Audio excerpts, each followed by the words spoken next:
എല്ലാവർക്കും എൻ്റെ മറ്റൊരു വീഡിയോയിലോട്ട് സ്വാഗതം. അപ്പോൾ ഞാൻ ഇന്ന് വെളിയിറങ്ങി നോക്കുമ്പം കുറേ പൂക്കൾ, മഞ്ഞപ്പൂക്കൾ വിരിഞ്ഞ് നിൽക്കുന്നതായിട്ട് ഞാൻ കണ്ടു.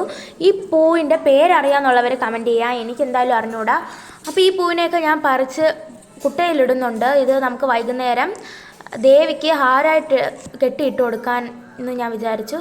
അപ്പോൾ നമ്മൾ ആ മഞ്ഞപ്പൂവൊക്കെ എടുക്കുന്നുണ്ട്. അപ്പോൾ അപ്പുറത്ത് ചെമ്പരത്തി നിൽക്കുന്ന കണ്ടു. പിന്നെ ചെമ്പരത്തി 4-5 എണ്ണമൊക്കെ ഞാൻ എടുത്തിട്ടുണ്ട്. പിന്നെ അപ്പുറത്ത് വിളയിൽ നിന്ന് ഒരു റെഡ് കളറിലുള്ള ചെമ്പരത്തി കിട്ടി, ചെമ്പരത്തി പൂവ്. അങ്ങനെ ഞാൻ കെട്ടിക്കൊണ്ടിരിക്കുവാണ്. അങ്ങനെ ഞാൻ ലാസ്റ്റ് വരെ കെട്ടിക്കൊണ്ടിരിക്കുവാണ്.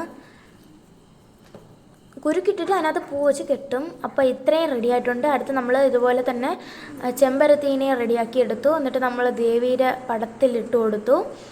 അപ്പോൾ നമ്മൾ ഇട്ടുകൊണ്ടിരിക്കുകയാണ്. പിന്നെ നമ്മൾ ബാക്കിയുള്ളതെല്ലാം ഒരുക്കി വെച്ചിട്ടുണ്ട്. എണ്ണ ഒഴിച്ചു വിളക്കിൽ, പിന്നെ തിരി ഇട്ടു, പിന്നെ കിണ്ടിയിൽ വെള്ളം ഒഴിച്ചു, പൂ വെച്ചു. അതിനുശേഷം നമ്മൾ പ്രാർത്ഥിക്കാൻ വേണ്ടി തീ കത്തിച്ചു. ലക്ഷ്മി നാരായണ ഭദ്രേ നാരായണ അമ്മേ നമോ നമോ ദേവി നമോ നമോ ലക്ഷ്മി നമോ നമോ ഭദ്രേ നമോ നമോ ഓം സർവമംഗളമംഗല്യേ ശിവേ ഗുണാശ്രയാം ഗുണാമയാം നാരായണി നമസ്തുതേ.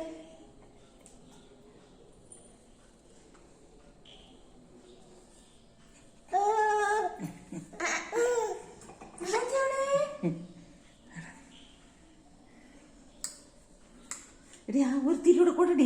രാമ രാമ രാമ രാമ രാമ രാമ ഭാഗ്യവ രാമ എങ്ങു നീങ്ങുമാറു ന്യായവർണ്ണനെപ്പോഴും ക്ഷേമമോടനുഗ്രഹിക്ക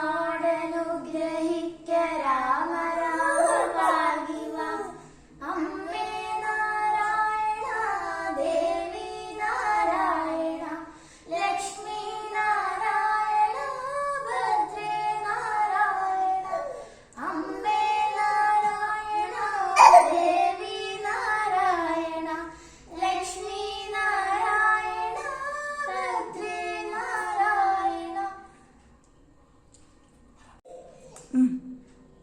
സർവമംഗളമംഗല്യേ ശിവേ സർവാർത്ഥസാധികേ ശരണ്യേ ത്ര്യംബകേ ഗൗരി നാരായണി നമസ്തുതേ. സൃഷ്ടിസ്ഥിതി വിനായകാം ശക്തിഭൂതേ സദാതിൽ